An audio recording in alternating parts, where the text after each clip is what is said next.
E.T. phone home. Ninguém pode negar que estar em casa é uma das melhores sensações que existem. Não, E.T.?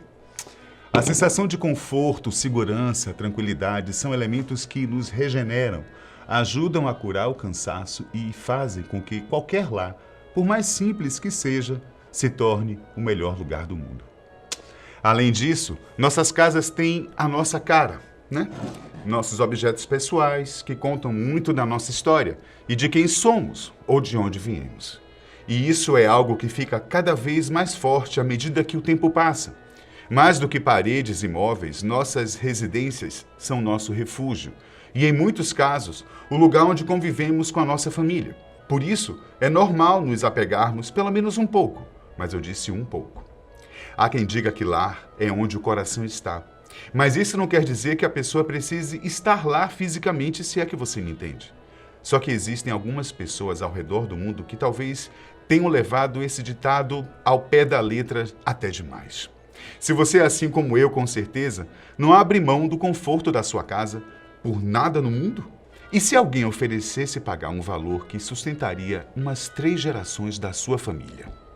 Pois é, eu sou Benjamin e eu vou te contar alguns casos impressionantes de proprietários teimosos que se recusaram a se mudar. Estrada com fim.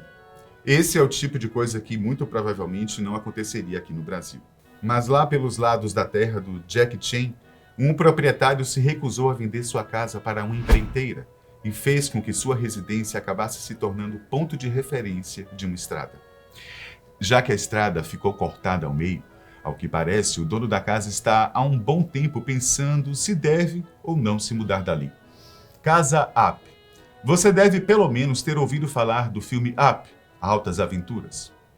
O filme conta a história de um senhor de 78 anos que é vendedor de balões. E depois de um incidente, ele é considerado uma ameaça pública e é forçado a ser internado. Para não perder a casa onde viveu a vida inteira com sua amada esposa, o senhor coloca diversos balões em sua casa para viajar para a América do Sul. Dizem por aí que essa é uma história que teve inspiração em uma casa de verdade, a de Edith Macefield. Inclusive, a casa de verdade foi usada para uma promoção do filme na época. A senhora moradora de Seattle, Washington, nos Estados Unidos, recusou-se a vender sua casa por $1 milhão em 2006 e acabou ganhando fama mundial por isso.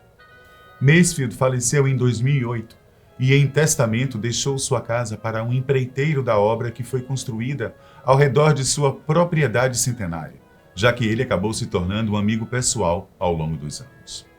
Uma loja de casa.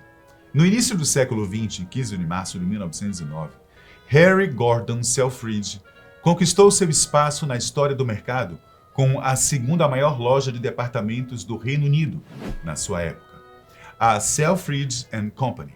O que o Sr. Selfridge não esperava era que os Spiegelters, uma família de relojoeiros e joalheiros, se recusassem a vender sua propriedade para que a sua loja pudesse ser expandida, atrapalhando todos os planos arquitetônicos de uma das lojas de departamentos mais importantes da Europa. A casa se manteve como um empecilho por muito tempo.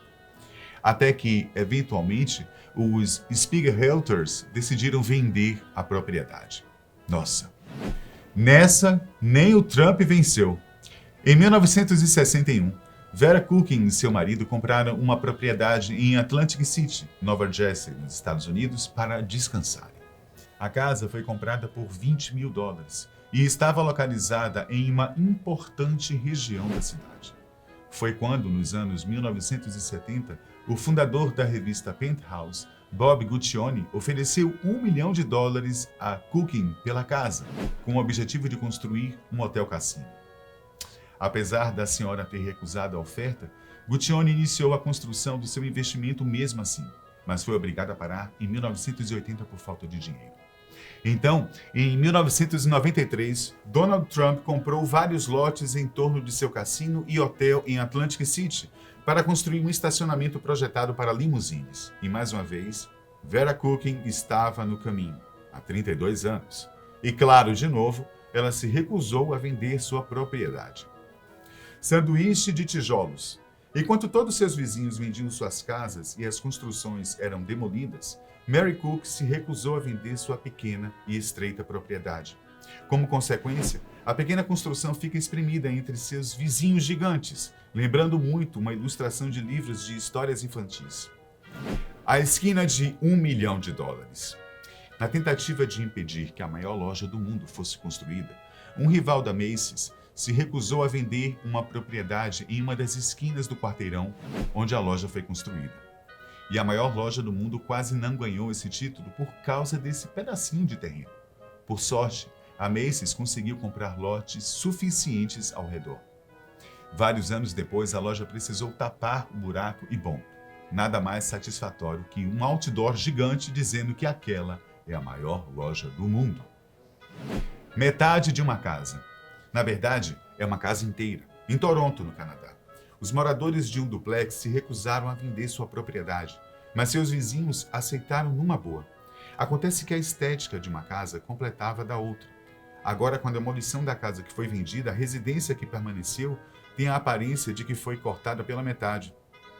Reforma sim, venda não. Randall Acker se recusou a vender sua casa em estilo vitoriano no centro da cidade de Portland, Oregon, nos Estados Unidos. Depois de ter comprado a propriedade e de tê-la reformado por inteiro, a Portland State University tentou comprá-la para construir seus prédios dormitórios. E é claro que depois de todo o trabalho que Acker teve para deixar a casa do jeitinho que ele queria, a oferta foi recusada.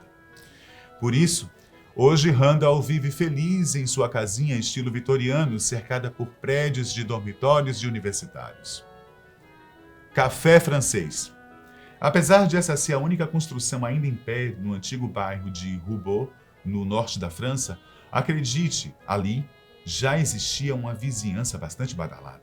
O proprietário cabeça dura da vez é Salah Oudjani, que se recusou a vender a cafeteria na qual trabalhou nos últimos 46 anos. E por incrível que pareça, o café ainda está aberto e ainda recebe clientes novos e antigos. Será que existe algum ingrediente especial nesse café? Mas vale anotar como dica para o itinerário de viagem, ok? Salva pela cruz. Essa pequena casinha da era vitoriana foi salva pelo gongo, ou melhor, pela cruz. Isso porque a construção foi transformada em uma igreja, o que impediu que outro tipo de prédio fosse construído no lugar. Símbolos de resistência chinesa. Podemos dizer que, no quesito não arredar o pé de casa, os chineses são campeões.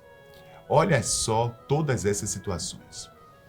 O governo da China teve que pavimentar uma estrada ao redor de uma casa, já que o proprietário se recusou a vender a propriedade.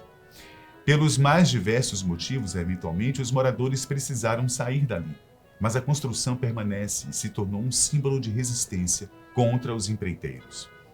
Na província de Gansu, ocorreu outro caso onde o governo precisou construir um anel viário ao redor de um prédio de flats, porque 3 famílias se recusaram a mudar dali para que a construção fosse feita.